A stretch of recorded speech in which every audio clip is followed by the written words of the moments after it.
पश्चिम बंगाल में भाजपा को जिताओ, नहीं तो बंगाल से हिंदुओं का अस्तित्व खत्म हो जाएगा। कुछ ऐसा ही बयान बॉलीवुड के एक्टर और भाजपा नेता मिथुन चक्रवर्ती के द्वारा दिया गया है। जी हां, वीडियो में आगे बात करें, खबर की आगे बात करें उसके पहले हमारा परिचय जान लीजिए। मैं हूं शुभम अग्रहरी, आप देखना शुरू कर चुके हैं जौनपुर टुडे। साथियों, जैसा आप सभी को पता है कि पश्चिम बंगाल में भी आगामी कुछ दिनों के बाद विधानसभा चुनाव का ऐलान होने वाला है।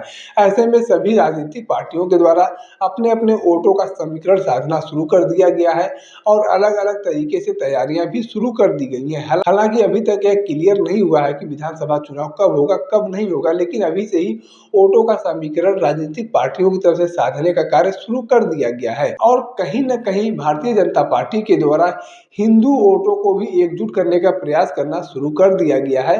बीते दिनों बॉलीवुड के एक्टर और भाजपा नेता मिथुन चक्रवर्ती के द्वारा हिंदू वोटों को एकजुट करने का आह्वान किया गया और लोगों को संबोधित भी किया गया है। लोगों को संबोधित करते हुए मिथुन चक्रवर्ती के द्वारा कहा गया था कि अगर भाजपा की सरकार पश्चिम बंगाल में नहीं बनती है तो यहाँ पर हिंदू अस्तित्व को खतरा होगा। लोगों को संबोधित करते हुए उन्होंने कहा कि आज जो कुछ भी बांग्लादेश में हो रहा है यह तो एकमात्र टेलर है। अगर भाजपा की सरकार पश्चिम बंगाल में नहीं बनती है तो इससे भी बड़ा कांड जो है वह पश्चिम बंगाल में देखने को मिलेगा। जिस तरीके से वर्तमान सरकार के द्वारा तुष्टीकरण की राजनीति की जा रही है, बांग्लादेश से बुलाकर फर्जी वोटर्स यहाँ पर बनाए जा रहे हैं, यह हिंदू अस्तित्व को खतरा साबित होंगे। और अगर आज हिंदू समाज के लोग एकजुट होकर वोट नहीं करते हैं तो इसका खामियाजा हमें भुगतना पड़ेगा। आज भारतीय जनता पार्टी को 9% हिंदू भी वोट नहीं देते हैं। ऐसे में अब हमें एकजुट होकर लड़ने की जरूरत है और भारतीय जनता पार्टी की सरकार बनाने की जरूरत है। अगर भारतीय जनता पार्टी की सरकार यहाँ पर नहीं बनती है तो यहाँ पर भी बांग्लादेश वाला हाल होगा। अब मिथुन चक्रवर्ती के इस बयान को लेकर विवाद भी होता हुआ नजर आ रहा है।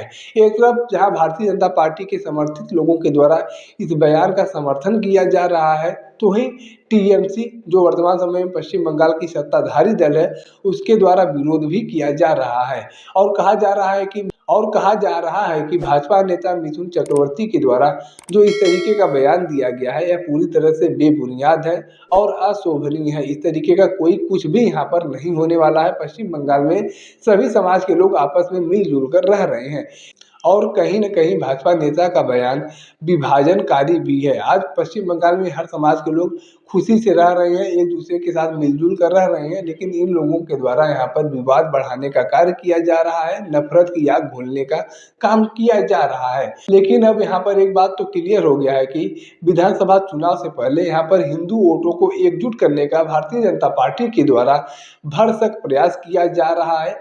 अब यह देखना दिलचस्प होगा कि यह जो भरसक प्रयास किया जा रहा है यह सफल कितना होता है। पश्चिम बंगाल में इस बार भारतीय जनता पार्टी की सरकार बनता है कि नहीं बनता है, यह एक बड़ा सवाल है। लेकिन वर्तमान समय में देखा जाए तो दोनों ही दलों के द्वारा अपने अपने वोट का समीकरण साधना शुरू कर दिया गया है। पश्चिम बंगाल की सबसे बड़ी पार्टी तृणमूल कांग्रेस है। तृणमूल कांग्रेस यानी कि ममता बनर्जी की पार्टी और पश्चिम बंगाल में अच्छा खासा बोलबाला ममता बनर्जी का है। ऐसे में अब यह देखना दिलचस्प होगा कि इस बार ममता बनर्जी फिर से वापसी कर पाती है या फिर भारतीय जनता पार्टी सरकार बनाने में सफल हो जाएगी। पश्चिम बंगाल की राजनीति को लेकर आप अपनी क्या जानकारी रखते हैं, आप अपनी क्या राय रखते हैं, कमेंट करके जरूर बताएं। अगर आप वीडियो को फेसबुक पर देख रहे हैं तो पेज को फॉलो करें, यूट्यूब पर देख रहे हैं तो चैनल को सब्सक्राइब करना ना भूलें। साथ ही साथ आप हमारे पेज को, हमारे चैनल को इंस्टाग्राम और ट्विटर पर भी फॉलो कर सकते हैं। धन्यवाद।